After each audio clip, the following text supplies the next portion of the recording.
جب یرو کی دیواریں گری ہیں، یرو کی دیواریں مسمار ہونے کے بعد، گرنے کے بعد پھر فتح، اس سے پہلے نہیں ہوئی۔ تو ہم فتح کیسے پا سکتے ہیں؟ ہم فتح ایسے پا سکتے ہیں جب ہمارے گرد، جو ہماری ذات کے گرد جو یرو کی دیواریں موجود ہیں، جب وہ دیواریں گریں گی تو پھر ہمیں بھی فتح نصیب ہوگی۔ ہم دیکھتے ہیں کہ ہماری زندگیاں بھی بڑی کمزور ہیں، ہمارے حالات تبدیل نہیں ہوتے، ہمیں شفا نہیں ملتی، ہمارے حالات دن بدن بگڑتے جاتے ہیں۔ ہم جو کچھ خدا سے صدیوں سے مانگ رہے ہیں، عمر گزر گئی، وقت گزر گیا، لیکن نہیں ہو پا رہا۔ کیوں؟ کیونکہ دیوار نہیں گری ہے۔ دیوار کیوں نہیں گری ہے؟ اس لیے کہ ہم نے خدا کے کلام کو موقع نہیں دیا ہے۔ یہاں کا دیوار کیسے گری ہے؟ دیوار تب گری ہے جب وہ خدا کے کاہن کیا کرتے ہیں، کلام کو اٹھا کر پوری قوم اس کے پیچھے کیا کرتی ہے، اس یرو کی دیوار کے گرد گھومتی ہے، چکر لگاتی ہے۔ وہ روکنے والی دیوار، وہ رکاوٹ سامنے، اور اس کے گرد کیا ہے؟ اس کے گرد کلام کو گھمایا جاتا ہے، کلام اس کے گرد حرکت کرتا ہے۔ جب کلام اس کے گرد حرکت کرتا ہے، اس دیوار کے گرد، اس رکاوٹ کے گرد، تو پھر وہ رکاوٹ گر جاتی ہے، مسمار ہو جاتی ہے۔ ایسے مسمار نہیں ہوتی ہے، خدا کا کلام یہ کرتا ہے۔ ہماری زندگی میں بھی کئی طرح کی دیواریں ہماری زندگیوں کے گرد موجود ہیں جو گرتی نہیں ہیں۔ ہو سکتا ہے کہ کسی کے گرد بیماری کی دیوار ہو، ہماری زندگیوں کے گرد بیماریوں کی دیوار ہو۔ کئی لوگ ہیں بیمار ہیں، بیماریاں آتی رہتی ہیں، جاتی رہتی ہیں، اور کئی لوگ ایسے ہیں کہ جن کی بیماری طویل ہو جاتی ہے، لمبی ہو جاتی ہے، جاتی ہی نہیں، لمبا عرصہ ہو جاتا ہے، جاتی نہیں، تو یہ دیوار بن گئی۔ اس بیماری نے ایک دیوار کی شکل اختیار کر لی۔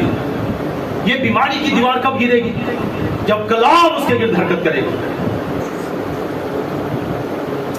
اور کس طرح کی دیواریں ہو سکتی ہیں؟ تو بیماری کی دیوار ہمارے چوگرد ہو سکتی ہے۔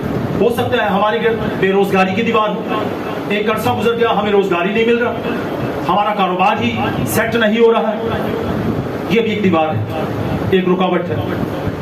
ہو سکتا ہے بدروحوں کے قبضہ میں ہو ہم، یہ بدروحوں کا قبضہ، یہ بھی ایک مضبوط دیوار ہے جو ہماری روحوں، ہماری زندگیوں کی گرد اپنا حصار قائم کر لیتی ہے اور گرتی نہیں ہے۔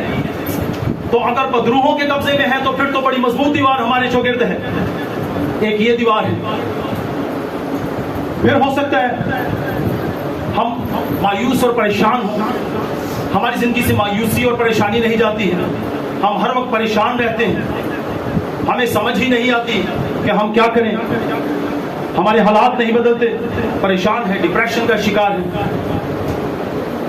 اور خاندانوں میں جدائی کی بھی ایک دیوار ہو سکتی ہے۔ خاندانوں میں جدائیاں ہو چکی ہیں، آج کل آپ دیکھتے ہیں بہت سارے لوگ ملنا پسند نہیں کرتے، خاندانوں میں جدائی کی دیوار قائم ہو سکتی ہے۔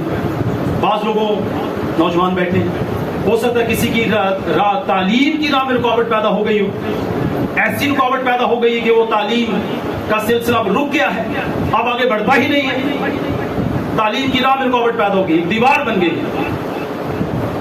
ہو سکتا ہے کسی کی جاب لگی ہوئی ہے لیکن ایک عرصہ گزر گیا، اس کی ترقی نہیں ہوتی، پروموشن نہیں ہو رہا، ایک دیوار بن گئی۔ ہو سکتا ہے خاندان کے کچھ لوگوں میں نشے کی عادت پیدا ہو گئی ہو، یا اس کے علاوہ کچھ اور بری عادتیں پیدا ہو گئی ہوں، دیوار بن گئی، یہ بھی دیوار ہے۔ اور ہو سکتا ہے کہ کسی کے گرد بے وقوفی کی دیوار ہو، کم عقلی کی دیوار ہو، حکمت نہیں، کم عقلی ہے، بے وقوفی ہے، مختلف معاملات میں بے وقوفیاں کر جاتے ہیں، بے وقوفی کی دیوار۔ تو یہ ساری دیواریں ہو سکتی ہیں، بے روزگاری کی دیوار، بدروحوں کی مدد دیواریں، یا بیماری کی دیواریں، تعلیم کی راہ میں دیواریں، ترقی کی راہ میں دیواریں، اور اس طرح سے بے وقوفی کی دیواریں ہیں، یا فہم اور ادراک اور حکمت کی راہ میں دیواریں، یہ مختلف دیواریں ہو سکتی ہیں۔ یہ ساری دیواریں کب مسمار ہوں گی؟